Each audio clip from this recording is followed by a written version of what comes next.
Vamos agora, portanto, à entrevista com a doutora Mariana.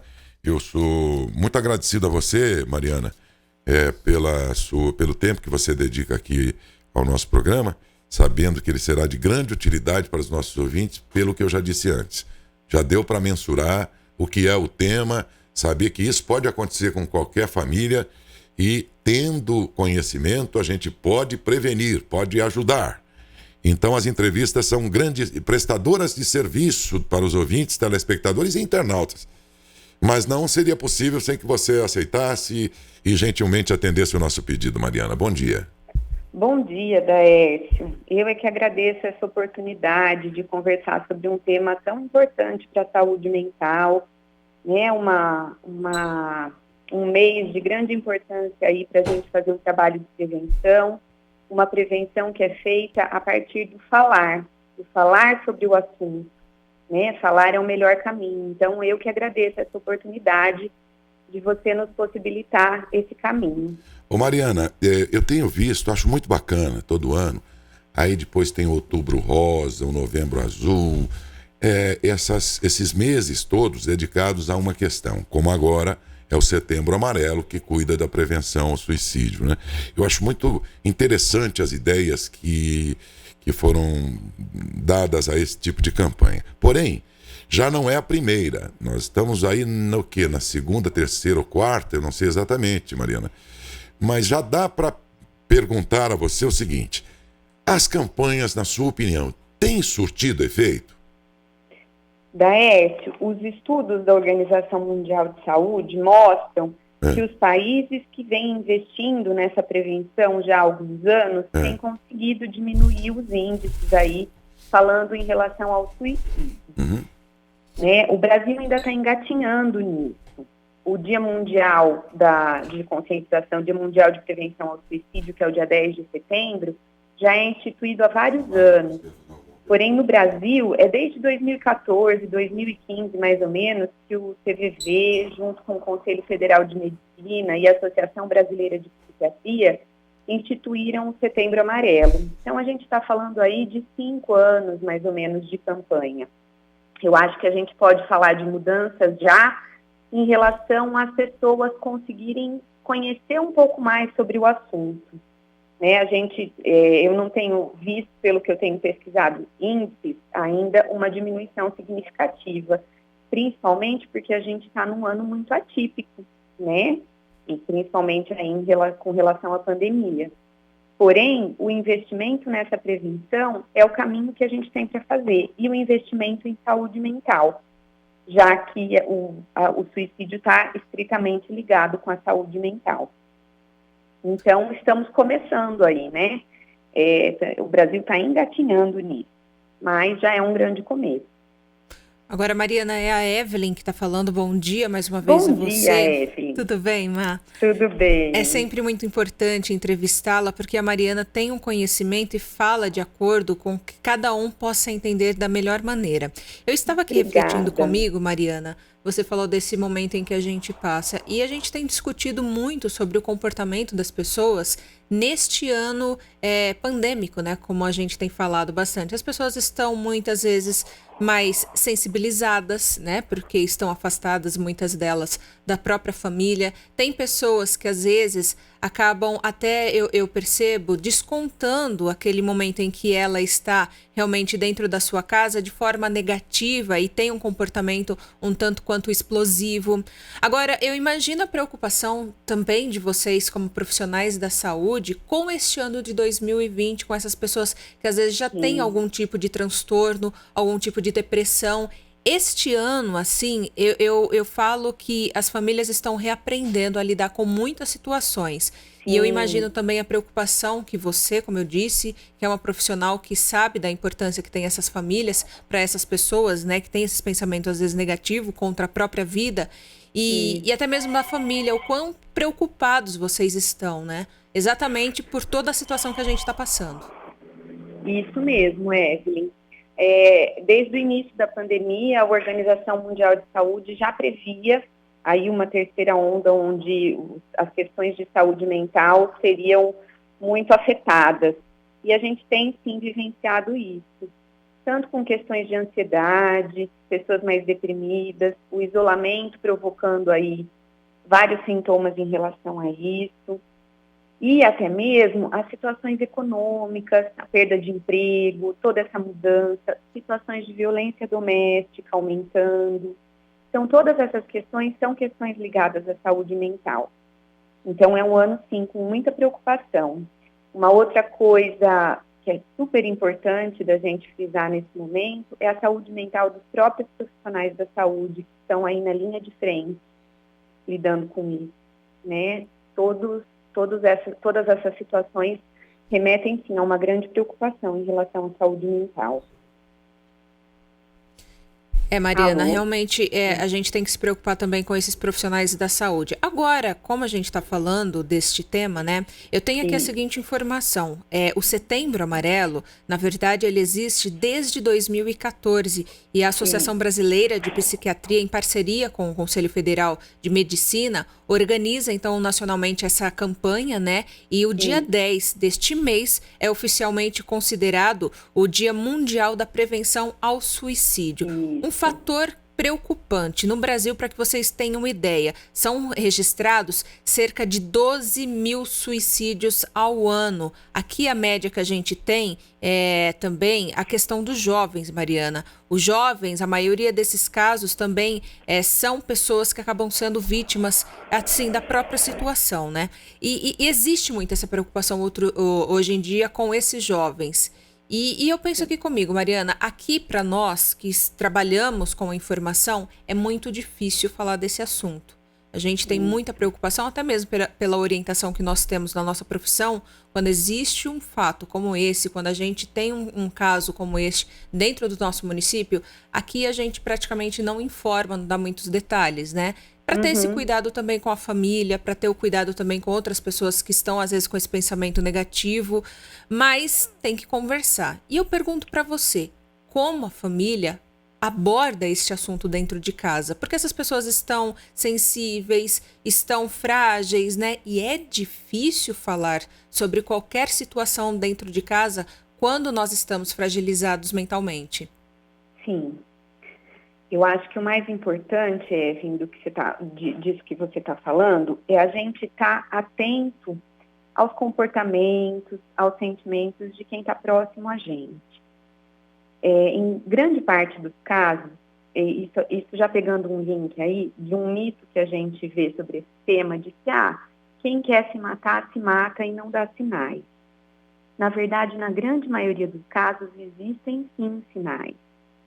E a gente tem um estudioso sobre o assunto, Neuri Botega, da Unicamp, ele fala de uma regrinha muito importante. Ele chama de regrinha ROC. O R, repare nos riscos. Tenha atenção aos comportamentos de quem está próximo a você. O O, ouça com atenção, com empatia, sem julgamentos, né, sem desvalorizar o sentimento do outro. E o C, conduza um profissional de saúde, né? A gente não consegue ajudar sozinho uma pessoa que está num sofrimento tão intenso como quem está pensando em suicídio, né? Então, esse é o primeiro caminho. A gente estar atento, a gente valorizar os sentimentos, a gente perceber qualquer alteração aí de comportamento, tristeza profunda, um isolamento significativo, né? E estar atento para poder ajudar. Você falou uma coisa importante sobre os jovens, eu acho que é importante a gente frisar. Os dados mostram que o suicídio é a segunda maior causa de morte entre jovens de 15 a 29 anos. Então, é um assunto que a gente tem que se preocupar, sim. E você estava falando sobre veicular a notícia. Como vocês sabem, eu sei que vocês seguem, a gente já tem muitas cartilhas aí sobre o tema, sobre como veicular a informação e a importância de, quando acontece um caso, a gente usar isso para conscientizar a população sobre o tema. O André Segueiro, que é um jornalista também, que estuda muito o assunto, fala da importância da notícia nunca ser no varejo, e sim no atacado, né? Sem romantizar, mas fazendo o que a gente está fazendo hoje, aproveitando a oportunidade para conversar sobre isso, porque o papel da imprensa, o papel de vocês é fundamental para essa conscientização, para divulgar informações que contribuam para a prevenção. Alô? É isso mesmo, Mariana, mas é aquilo, né? A gente, quando trata desse assunto aqui dentro da nossa emissora, a gente sempre procura um especialista que tenha uma opinião, né? Mas que tenha um entendimento e que converse de maneira simples e facilitadora para essas pessoas, porque muitas dessas pessoas que nos assistem, que nos ouvem, estão passando por momentos difíceis, né? Então tem que ter, sim, esse cuidado. Agora, um outro fator também, Mariana, que me chama muita atenção, a gente aqui tem muita informação quando existem casos dentro do nosso município. E na maioria dos casos, Mariana, quando a gente acompanha, geralmente o familiar diz assim: eu nunca deixo ele ou nunca deixava esse familiar sozinho. Foi um momento em que precisei sair de casa, ele acabou cometendo suicídio. E como a família controla isso, Mariana? Porque, de certa forma, em algum momento, essa pessoa que tem esse pensamento, ela vai ficar sozinha. Uhum. Quando a gente fala em risco de suicídio iminente, a primeira coisa, a gente tem aí um espectro em relação ao pensamento suicida. Pode passar somente por uma ideação, a pessoa pensa sobre o assunto, ou pode ter um plano suicida e já está pensando em como fazer. Depois a gente tem as tentativas de suicídio e o suicídio propriamente dito. Quando isso está mais grave, quando já existe um plano suicida, se a pessoa já está ali em tratamento, realmente a família é orientada a não deixar essa pessoa sozinha, a tirar objetos e materiais que possam favorecer, né, um ato de impulsividade dessa pessoa. E isso é o que a gente pode orientar. Se você vai precisar sair, tentar conversar com alguém. A gente precisa muito de uma rede de apoio. Como eu já disse, sozinho a gente não consegue. Então, ter algumas pessoas de confiança para poder se intercalar e não deixar essa pessoa, e deixar ela sempre com alguém, e para tentar evitar isso. Muitos dos suicídios são evitáveis porque a Organização Mundial de Saúde, por exemplo, traz que estão ligados a transtornos mentais severos, que a gente pode tratar. Porém, existem situações em que uma atitude de desespero e impulsividade faz com que aconteça, né? Então, tem muitas situações que são evitáveis e a prevenção, o falar sobre isso, conscientizar as pessoas em valorizar os sentimentos da outra, em ouvir sem julgar, em procurar ajuda, é o caminho que a gente tem no momento. Então, eu acho que é um pouco por aí. Mariana, você já fez a pergunta já, Samara? Ainda não, Laércio. Deixa eu passar para você, depois eu tenho uma pergunta que me deixou aqui curioso. Mas, pois não, Samara. Mariana, nós temos visto a campanha estar presente em vários lugares e vemos isso de uma forma bem positiva, mas eu gostaria de saber, aqui quem fala é a Samara, qual é o principal sinal de alerta para amigos e familiares e qual a primeira atitude a tomar de maneira simples, por mais complexo que o assunto seja, qual é a melhor maneira de agir com cuidado com esse paciente, que virá a ser um paciente, ou com essa pessoa? Bom dia, Samara. Pelo suicídio ser um assunto tão complexo, a gente não pode falar num único sinal de alerta principal, mas sim em sinais de alerta e fatores de risco. Sinais de alerta podem ser uma tristeza intensa durante muitos dias, falta de interesse e planos para o futuro, uma pessoa dizer frases como: você estaria melhor sem mim, talvez eu devesse sumir, eu não tenho mais nada para fazer aqui, eu não aguento mais, eu queria morrer. São todos sinais de desesperança. Então, isso são coisas que a gente pode estar atento. A incapacidade de enfrentar os problemas da vida, a pessoa já ter tido tentativas anteriores, porque muitas vezes as pessoas falam: não, esse só tentou, quem tenta não quer se matar mesmo. E não é uma realidade, isso também é um mito. Muitas vezes as pessoas vão tentando até conseguir. Então a gente pode estar atento a essas questões. Mudanças bruscas de comportamento. E o que são os fatores de risco? como eu já disse, em primeiro lugar, pode estar associado em 90% dos casos a transtornos mentais graves, mas também podem ser perdas recentes de um ente querido, um momento de luto, perda de emprego, situações financeiras complicadas, doenças orgânicas que incapacitam. Então, a pessoa adoeceu e não está mais conseguindo trabalhar, não está mais conseguindo fazer atividades que fazia. Todo tipo de perda pode provocar na pessoa essa sensação de não aguentar mais, de não querer mais viver. Então, os familiares podem estar atentos a essas mudanças de comportamento. Um outro ponto importante são pessoas com histórico de violência e de abusos na infância, né? Então, a gente sempre precisa estar atento. E não existe uma causa única do suicídio. Ele é um assunto extremamente complexo, então a gente tem que abrir o leque e tentar estar atento a esses fatores de risco, a esses sinais. O que fazer? A primeira coisa que a gente precisa fazer é tirar os nossos pré-julgamentos sobre a situação e ouvir com empatia, ouvir com atenção e sem julgar. Essa é a primeira coisa que a gente pode fazer. Porque se a pessoa se sentir ouvida e acolhida, isso já vai diminuir demais a angústia dela. Então, esse é o primeiro ponto que a gente precisa trabalhar com a gente mesmo, né? Nos despir dos nossos próprios preconceitos para conseguir ouvir e ajudar. Uma outra coisa importante, eu não vou perguntar para ele ou para ela se ela está pensando em se matar, porque se eu perguntar sobre isso, eu vou dar a ideia. Não é assim. A ideia pode já estar lá. E você perguntar sobre isso pode aliviar a pessoa em te dizer, sim, eu estou pensando nisso sim, e eu preciso de ajuda. Né? Então, falar sobre o assunto é quebrar tabus, né? É reduzir esse estigma, é combater esse estigma em relação ao suicídio. E se a gente faz isso, a gente pode salvar vidas. Por isso que é tão importante falar sobre o assunto. Doutora Mariana, eu tenho notado que as redes sociais, muito particularmente o Facebook, ele faz uma varredura das postagens das pessoas. Nós já sabemos disso.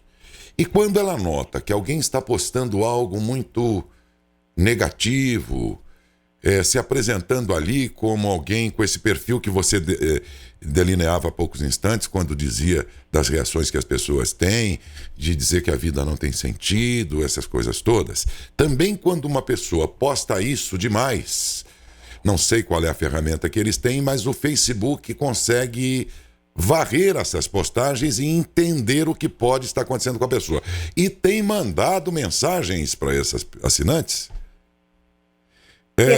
no sentido de que elas procurem por assistência e tudo mais.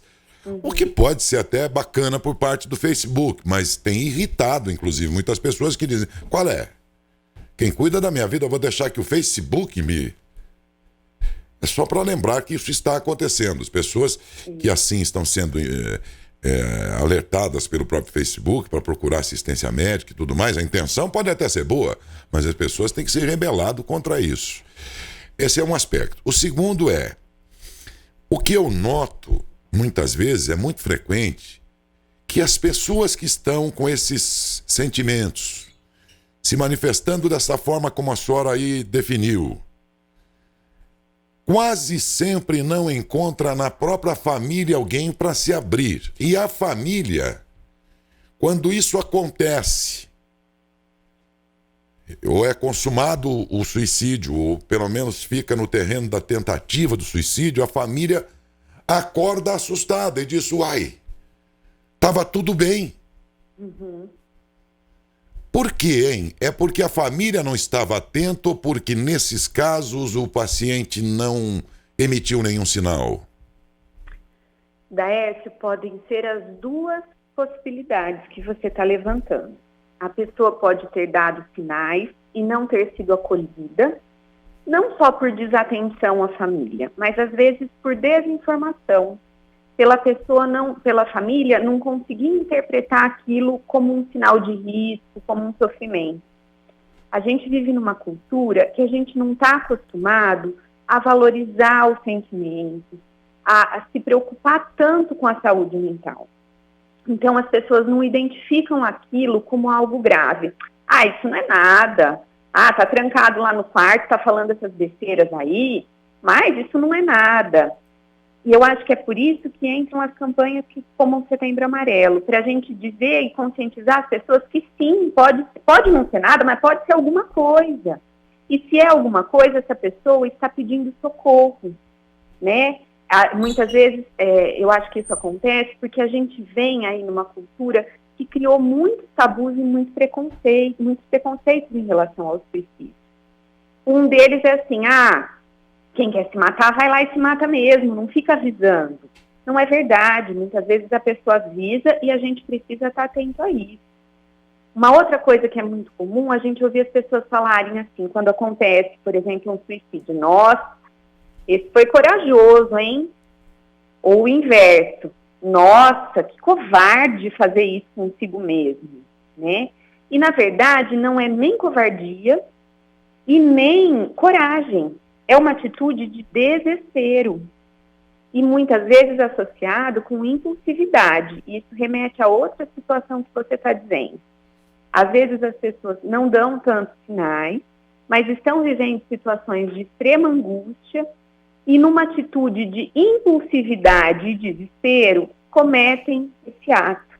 Então, algumas vezes, pode sim não ter tido sinais prévios tão claros. Esses são os casos que são mais difíceis de prevenir. Mas como a gente tem um dado de que em 90% dos casos existem sinais, estão ligados a um transtorno mental, a gente pode pensar que 90% dos casos são preveníveis. Então, a gente precisa falar sobre o assunto.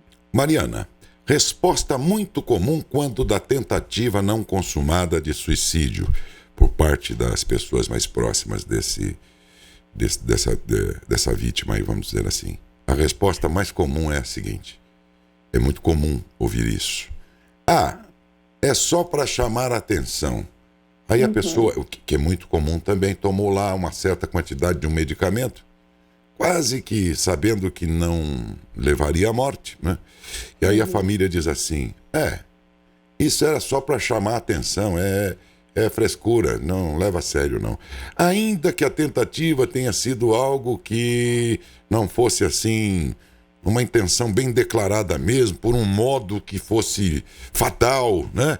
Fosse alguma coisa, uma tentativa de uma maneira mais leve, ainda assim a família não pode entender, não pode interpretar que isso é só para chamar atenção e deve levar a sério?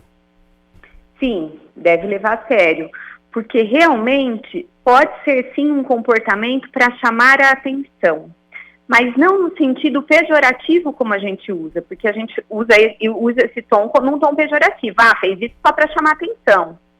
Mas pensando o que ele quer dizer com esse comportamento, essa pessoa está querendo chamar a atenção de quem está ao redor dela para o sofrimento que ela está vivendo. Né? Então, eu estou pedindo socorro com a minha atitude. Eu estou pedindo que quem está próximo de mim, quem gosta de mim, olhe para mim, porque eu estou pedindo socorro, porque estou sofrendo muito. Então, se a gente olhar o chamar a atenção sem esse sentido pejorativo e interpretá-lo como um pedido de socorro, a gente pode conseguir ajudar. Porque, de fato, estamos num tempo que parece que o ser humano acordou de um dia para o outro, mas ele não acordou querendo entender as coisas, ele acordou sabendo tudo. Eu acho que a internet e as redes sociais empoderaram as pessoas, que bom. Se fosse bem aproveitado, que bom, né? Mas fez muita gente acreditar, e eu diria que uma boa parte da população passou a acreditar, empoderados, né, por uma assinatura aí de uma rede social e tal, que ele agora sabe tudo. Então, daí é que nós temos hoje, basta ler aí as postagens para ver, que hoje todo mundo é jornalista, todo mundo é médico, todo mundo é farmacêutico e até receita remédios para os outros. Todo mundo sabe tudo e todo mundo agora pode dizer isso aí que você estava dizendo. Isso aí é frescura, é só para chamar atenção, não liga não. ou enfim, dentro desse mundo em que todo mundo virou especialista em tudo, mas não entende coisa alguma, ou quando muito uma única coisa lá, que é a profissão dela e tudo mais, né? Então esses momentos aqui, e com profissionais, pretendem exatamente chamar a atenção das pessoas e também dizer isso: olha, você realmente não é a pessoa mais abalizada para dar um diagnóstico. Então leve em conta cada vez mais a opinião profissional. O mundo nunca esteve tão necessitado de cada um no seu quadrado como agora. E que bom, a boa notícia é que existem pessoas dentro dos seus quadrados para ajudar as outras pessoas. Então, falta às vezes um pouco de humildade, de parar diante de uma entrevista tão bacana, apesar do tema, como esta aqui, e aproveitar-se desse conhecimento da Mariana, como outras entrevistas em outras emissoras, com outros profissionais. O pessoal leva em conta mais a opinião do médico do que alguém que não é profissional disso, né? Então, que bom que as redes sociais, a internet, possibilita você ter acesso ao conhecimento. Mas que pena que a falta de humildade leva as pessoas a não acreditar em quem sabe o que está fazendo e achar que ela própria dá o diagnóstico. Acontece. Esses sinais são emitidos dentro da família, perto de todo mundo, e aí aquele, aspas, especialista da família, sabe aquele cara que no churrasco de domingo sabe resolver os problemas de todo mundo e na segunda-feira ele não sabe onde está o nariz dele? Sabe? Ter humildade de cada um no seu quadrado, né? E nesse caso aproveitar-se dessas entrevistas. A Mariana deu aqui uma grande chance, porque eu admiro muito o seu trabalho, primeiro porque você é uma grande profissional, segundo que você consegue traduzir numa linguagem que todos entendem algo que é muito complexo. Obrigada. Você fala muito bem, você transmite muito bem, então a entrevista se revestiu aqui de uma grande importância e certamente será muito proveitosa aí para os nossos ouvintes, telespectadores e internautas. E era isso mesmo que a gente queria, né, ao agendar com você, Mariana.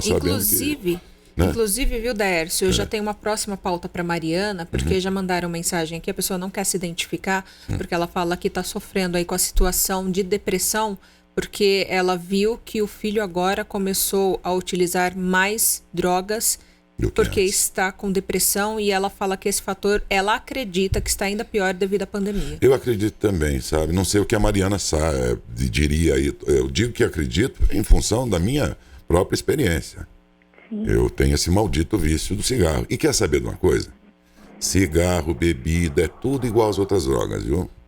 A diferença é que umas são legalizadas, outras não, mas o esquema é o mesmo. Aí eu percebi também, Mariana, isso, aumentou a ansiedade na pandemia e eu passei a fumar mais. Estou tentando agora voltar ao que era antes, melhor largar, né? Lógico, essa idiotice toda, isso aqui é uma burrice que é monumental, mas enfim, está aqui alguém que também é errante, eu sei que estou fazendo tudo errado, vício, né? Não recomendo e ponto final, mas eu percebi que à medida que aumentou a ansiedade, aumentou o consumo do cigarro. Então, é de se imaginar que nas outras drogas isso também deva ter acontecido, né, Mariana? Sim, Daércio. Aumento de todo tipo de substância. O cigarro, a bebida alcoólica, drogas ilícitas, aumento da violência doméstica, o aumento da ansiedade, da depressão, tudo isso tem sido percebido aí durante esse momento de pandemia. O isolamento social, essa angústia, essa incerteza do que pode acontecer conosco ou com quem está à nossa volta. Verdade. Tudo isso são coisas que aumentam, né, elevam todas essas condições aí que afetam diretamente a saúde mental. A gente fala para as pessoas aproveitarem a oportunidade, até pegando o gancho, como você estava falando em relação à internet, para usá-la a seu favor, né, buscar informações reconhecidamente sérias, né, só ver notícias em sites sérios e tomar muito cuidado com as fake news, usar a internet para se comunicar com os familiares, se sentir um pouco mais próximo, sair um pouco dessa solidão que o isolamento pode causar. Então, são as ferramentas que a gente pode ter nesse momento. É verdade. Né? E a Evelyn falou uma coisa muito importante no começo. é um momento de ressignificar muito as relações familiares, né? De aproveitar essa oportunidade para fazer coisas que a gente não fazia, de tentar melhorar o relacionamento familiar. Então, a gente vai precisar tentar usar ao nosso favor. Muito bem. Posso terminar aqui? Posso? Tudo bem aí? Mariana, muitíssimo obrigado, viu? Eu é que agradeço mais uma vez a oportunidade de vocês, de nos dar voz, de falar sobre a saúde mental e de poder levar um pouco aí desse movimento de prevenção até os ouvintes. Obrigado e bom dia. Obrigada, Daes. Bom dia para vocês também.